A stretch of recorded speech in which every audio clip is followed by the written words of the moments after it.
Bismillahirrahmanirrahim. Assalamualaikum warahmatullahi wabarakatuh. Apa kabar Anda semua?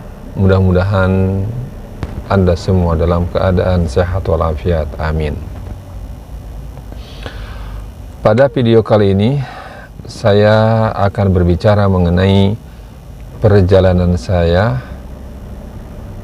ke Turki dalam rangka mengikuti seminar internasional di Süleyman Demirel University yang disingkat dengan SDU yang berada di kota Isparta.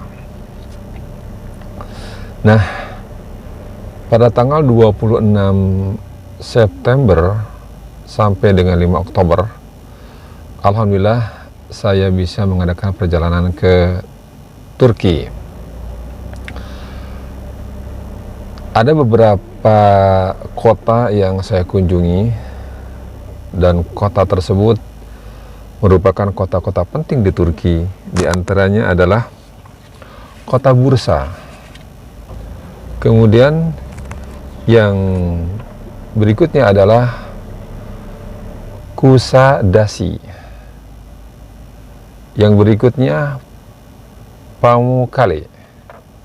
Kemudian Isparta, Konya, Kapadokia, Ankara, dan Istanbul. Dari satu kota ke kota yang lain, saya mendapatkan pengalaman yang sangat menarik. Kemudian pemandangan yang sangat indah. Turki adalah, menurut saya, Turki adalah negara yang sangat bersih, bangunannya bagus, modern, jalanannya lebar-lebar, luas-luas. Kalau saya memandang bahwa ketika saya masuk ke jalan tol, bis masuk ke jalan tol, jalan raya yang saya anggap itu jalan tol, di sana tidak ada pintu tol. Tidak ada pintu tol yang layaknya di kita buka tutup gitu, nggak ada. Mungkin mereka mempunyai sistem sendiri. Ada kamera barangkali yang digunakan untuk menghitung perjalanan mereka. Kemudian di Turki itu kecepatan kendaraan itu betul-betul diperhitungkan. Kalau seandainya melampaui kecepatan tertentu yang sudah ditentukan, maka akan kena tilang secara otomatis. Ini pun menjaga ketertiban kendaraan sehingga kendaraan berjalan dengan dengan kecepatan yang wajar dan standar. Ya, waktu itu saya sampai di Istanbul kira-kira pukul 21:10, berarti malam hari. Dari Istanbul kita dijemput atau menggunakan sebuah bis menuju ke kota Bursa. Dan untuk sampai ke sana kita harus menggunakan kapal feri. Jadi setelah menggunakan bis beberapa menit, maka bis itu ngantri di sebuah dermaga dan masuk ke kapal feri untuk nyebrang ke Bursa. Dan saya dengan rombongan sampai di Bursa berarti sekitar jam 10 atau jam 11 malam lah, udah tengah malam berarti, dan menginap di sana. Kota Bursa ini subhanallah merupakan ibu kota pertama pada zaman Kesultanan Ottoman sebelum Konstantinopel. Sekali lagi, bagi Anda yang belum tahu, bahwa Bursa adalah ibu kota pertama pada zaman Kesultanan Ottoman sebelum Konstantinopel. Kemudian di Bursa ini ada Grand Mosque, Masjid Hijau, dan saya alhamdulillah dan rombongan bisa melaksanakan ibadah sholat Jumat di sana. Kemudian di sana juga ada Tom bangunan yang dikenal sebagai Masjid Sultan Mahmud I. Kemudian di tempat yang lainnya selanjutnya adalah di Kusadasi. Kusadasi ini kelebihannya ada Ephesus Ancient Site, suatu tempat bersejarah yang dilestarikan oleh UNESCO. Jadi di situ ada sebuah tempat bekas kerajaan Romawi. Subhanallah, pemandangannya sangat indah. Dan Anda kalau melihat tempat itu, betapa menunjukkan bahwa di zaman Romawi itu bangunan sudah sangat kokoh dan sangat cantik. Luar biasa. Kita tidak bisa bayangkan ratusan tahun yang lalu misalkan ada sebuah bangunan yang begitu hebat, begitu luar biasa. Anda perlu mengunjunginya.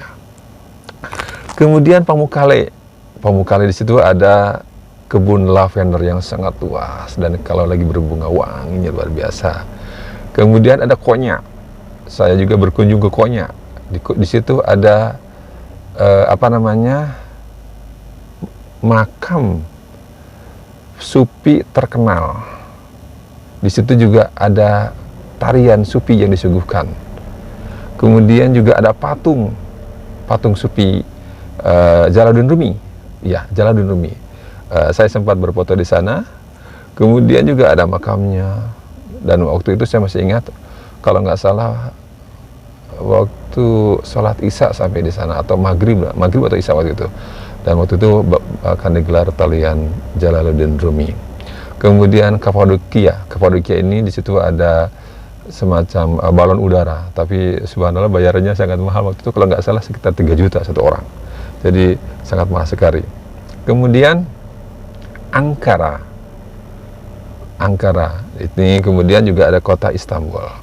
Nah, sebenarnya kalau di Ankara saya mengikuti pertemuan atau ramah tamah silaturahim dengan Yayasan Tahfidz As-Sulaimaniyah.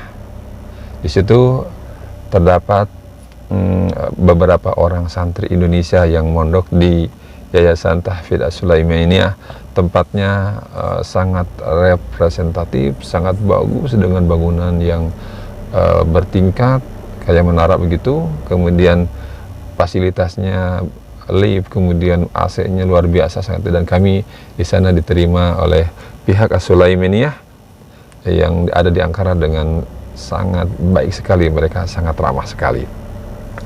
Kemudian di Istanbul, bagi Anda yang belum pernah ke Istanbul, di situ ada Blue Mosque atau Sultan Ahmed Cami I.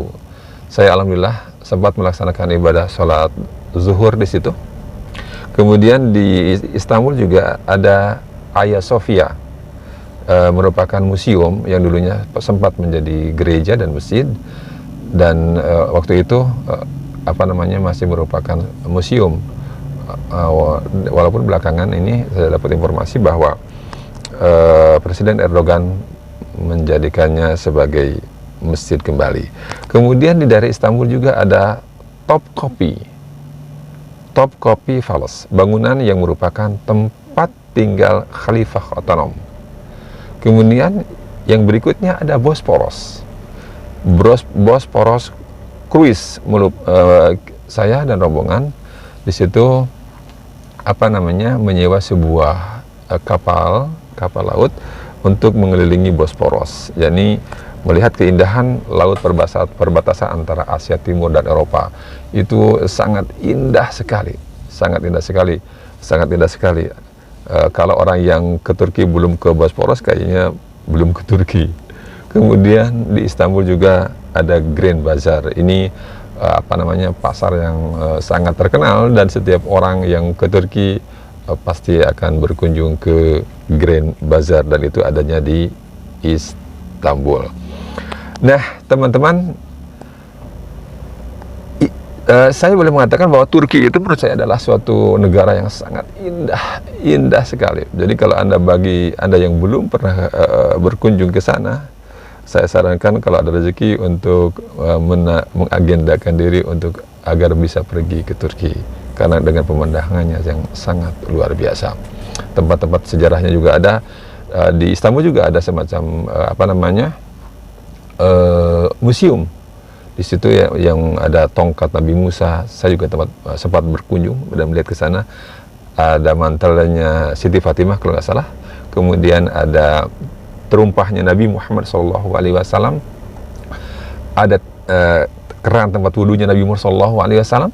Kemudian juga disebutkan di situ ada rambut dan beberapa helai rambut dan janggut dan Nabi Muhammad SAW. Jadi Turki merupakan tempat yang layak untuk Anda kunjungi dan untuk Anda agendakan. Saya dari hati yang paling dalam ingin sekali bisa kembali ke Turki karena tempatnya yang sangat ramah dan sangat bagus. Kemudian ada beberapa hal sebenarnya dari dari beberapa hal yang bagus itu, ada beberapa hal yang menurut saya perlu catatan sih bagi orang Indonesia yang mau pergi ke sana. Catatan pertama adalah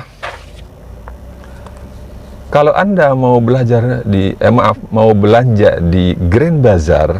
Nah, kebetulan rombongan kami ini kemarin waktu ke Grand Bazaar itu ada informasi ya, entah dari tour guide atau entah dari mana, mereka mengatakan nanti kalau mau belanja nanti aja pas mau pulang di Grand Bazaar di Istanbul, murah-murah katanya. Akhirnya saya secara pribadi sih menahan diri untuk tidak belanja di tempat-tempat yang kita kunjungin, dan sangat banyak sekali sebenarnya oleh-oleh yang bisa dibeli gitu. Tapi dengan alasan pertimbangan bahwa nanti kalau belanja sekarang sih kan 9 hari, dari pertama sampai 9 hari kan nanti banyak bawaannya katanya begitu. Akhirnya teman-teman menargetkan bisa belanja di Grand Bazaar. Apa yang terjadi? Menurut saya kalau menargetkannya di Grand Bazaar itu sangat keliru kalau seandainya seperti yang saya alami. Karena apa? Karena di hari terakhir waktu itu di Istanbul, kita dikasih waktu 3 jam. Kemudian dilepas, silakan kalau mau belanja mau beli apa saja di sini. Apa yang terjadi? Ketika masuk ke Grand Bazaar, kita kan tidak tahu lokasi di mana tempat beli. Nah, itu yang terjadi. Jadi untuk mencari ke titik yang kita mau beli saja, kita nggak tahu. Akhirnya waktunya habis duluan. Sementara besok mau pulang. Jadi belanjanya itu seadanya. Ini, kalau disimpan di akhir, misalkan Anda nanti pergi ke sana dan rombongan pihak tour guide mengatakan belanjanya di Grand Bazaar, kalau waktu sebentar itu Anda harus hati-hati. Jadi Anda lebih baik belanja dari awal aja. Nah, sehingga apa yang ditarget mau dibeli bisa dibeli. Itu yang pertama, catatan pertama. Kemudian yang kedua, bagi kita orang Indonesia, berdasarkan pengalaman saya, kalau saya pergi ke sana lagi harus membawa makanan. Kenapa? Makanan di sana itu bagi saya secara pribadi tidak cocok. Itu lebih ke makanan orang barat. Roti kering, sup, kemudian makanan-makanan yang lainnya itu tidak selera dengan lidah saya. Makanan banyak, subhanallah, apa aja ada, sangat melimpah, bebas dimakan, sekuat-kuatnya silakan. Jenis makan apa saja, buah-buahan segala macam ada, kismis, zaitun, apa saja, pisang apa ada. Tapi nasi, nah ini nasi yang sangat jarang, tidak ada, hampir tidak, bisa dikatakan tidak ada. Sementara bagi saya nasi itu sangat penting. Nah ini, makanya waktu saya pulang dari Turki selama 9 hari, ini jujur nih, saya bilang berat badan saya turun 5 kilo. Beneran, turun 5 kilo. Menderita, tidak ada makanan. Saya di sana sempat makan mie gelas dari Ibu Gusniyanti. Saya dikasih, subhanallah, nikmatnya luar biasa. Maka kalau Anda pergi ke sana lain kali, misalkan ada teman saya misalkan, dia membawa rice cooker kecil, bawa beras sedikit lah seperlunya, kemudian bawa abon, membawa sambal, orek, bawa ikan, subhanallah, pinter tuh. Benar, itu sangat bermanfaat sekali, Saya sempat ikut makan orek di mobil, makan nasi bareng-bareng tuh dalam satu tempat rame-rame gitu, subhanallah, enak sekali. Karena di sana makan nasi itu jarang sekali, jadi ini penting sekali. Kemudian yang ketiga, toilet di perjalanan ya, saya katakan di perjalanan. Kalau di hotel melimpah airnya, di perjalanan itu toilet itu rata-rata airnya sangat minim. Jadi kalau Anda masuk toilet di perjalanan di Turki, sebaiknya Anda membawa air mineral. Karena kemungkinan airnya tidak ada, atau sedikit, yang ada tisu. Maka ini bagi saya, bagi orang Indonesia itu sangat menyulitkan. Kalau mengenai cuaca, waktu itu belum September, menurut saya sih relatif bersahabat. Tetapi mungkin bagi Anda yang nanti kalau pergi di cuaca yang berbeda, misalkan ketika musim salju, maka tentu itu harus membawa mantel dan sebagainya. Kemudian ada hal lagi yang tidak kalah penting, sederhana sebenarnya. Kalau mau belanja di negeri orang, janganlah berpikir begini, misalkan sebuah barang harganya 50, katakanlah di Turki lira ya, 50 lira. Maka Anda jangan berpikir dikalikan ini kalau rupiah berapa. Nggak jadi, wallahi.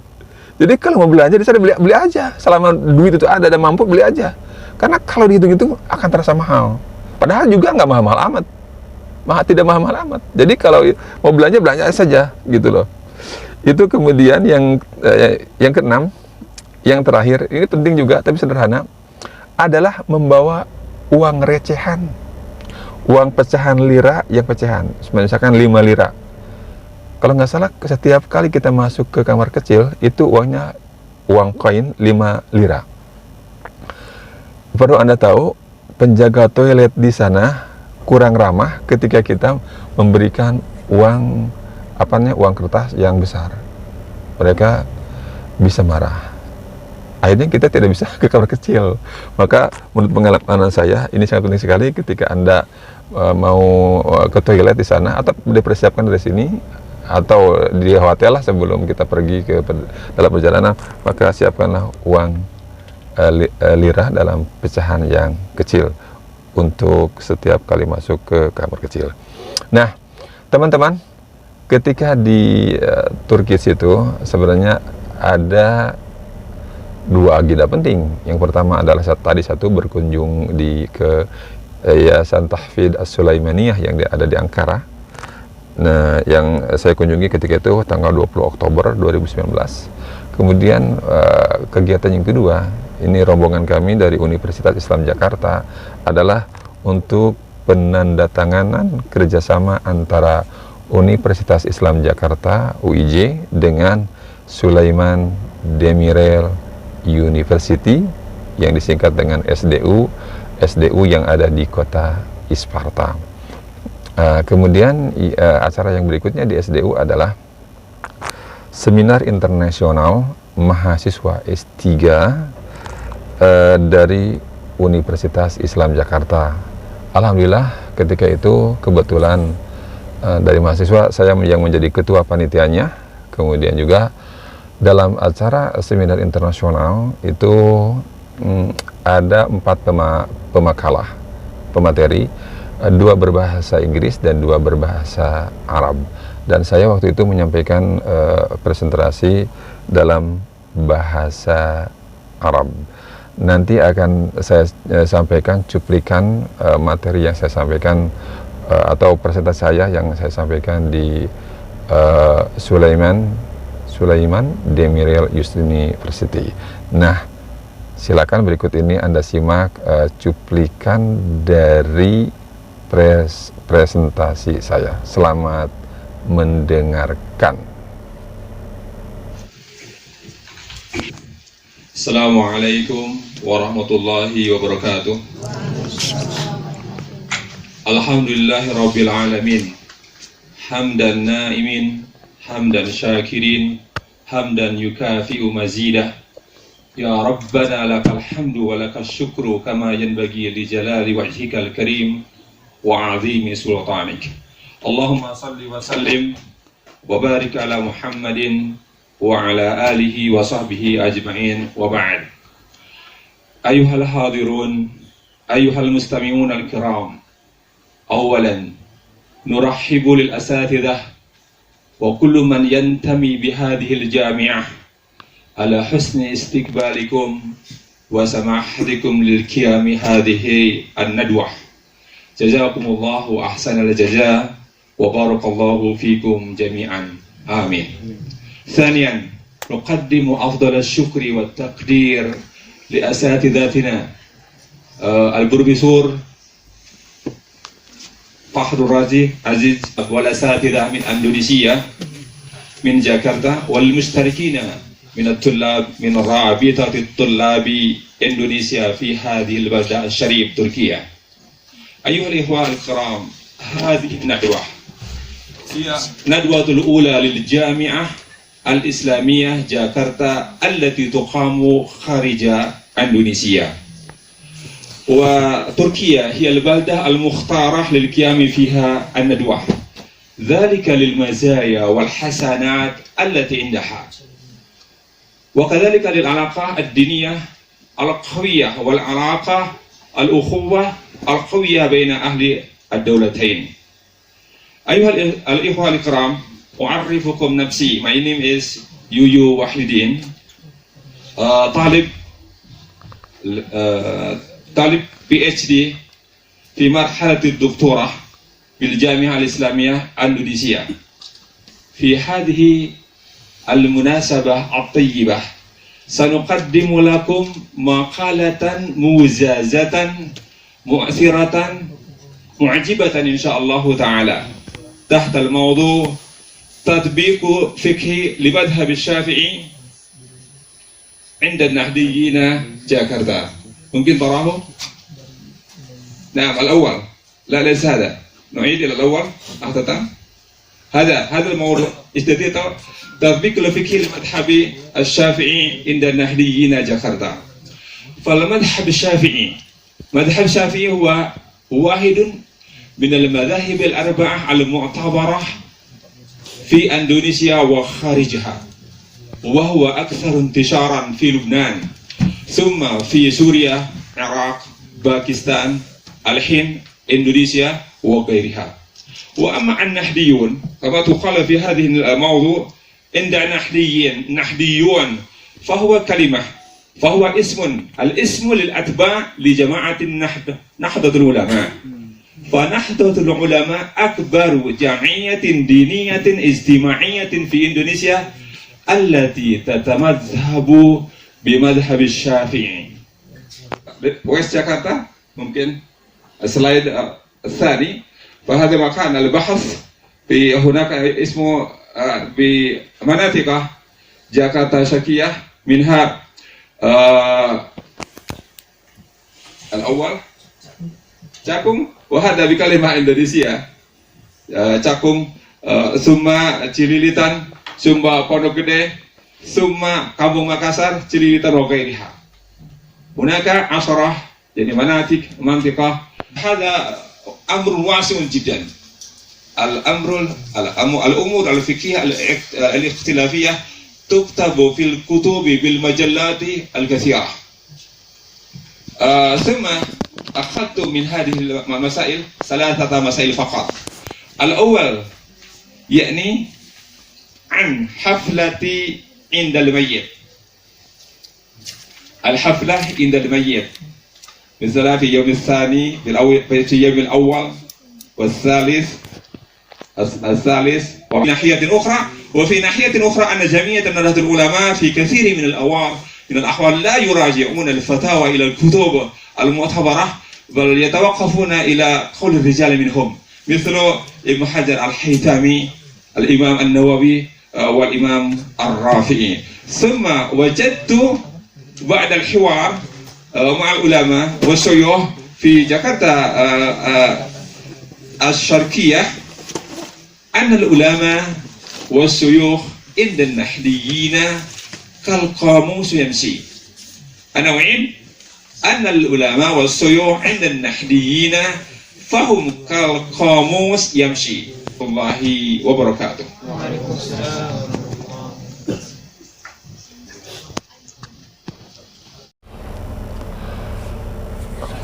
Teman-teman, itu cuplikan dari presentasi yang saya sampaikan di Sulaiman Demirel University di kota Isparta, Turki. Ini tentu saja merupakan pengalaman yang sangat berharga bagi saya, juga bagi teman-teman, juga bagi Universitas Islam Jakarta. Karena dengan perjalanan itu maka sekarang sudah ada semacam MOU kerjasama antara Universitas Islam Jakarta dan Sulaiman Demirel University. Mudah-mudahan teman-teman apa yang saya sampaikan tadi bisa memberikan semacam informasi lah yang penting buat Anda semua bila Anda ingin pergi ke Turki. Dan saya secara pribadi menyarankan dan mereferensikan, dan saya secara pribadi kalau Allah Subhanahu wa taala memberikan rezeki, saya ingin kembali lagi ke Turki melihat destinasi wisata yang sangat luar biasa, yang sangat bagus. Dan bagi para subscriber saya semuanya, saya bermohon kepada Allah Subhanahu wa taala mudah-mudahan Anda semua bisa mendapatkan kesempatan untuk mengunjungi kota atau kota-kota yang ada di Turki yang sangat indah. Mudah-mudahan Allah Subhanahu wa taala melapangkan rezeki kita semua. Itu saja yang bisa saya sampaikan pada kesempatan ini. Jangan lupa subscribe, like, komen, dan aktifkan notifikasi loncengnya. Mohon maaf bila ada salah-salah kata. Wabillahi taufiq wal hidayah. Assalamualaikum warahmatullahi wabarakatuh. Thank you so much.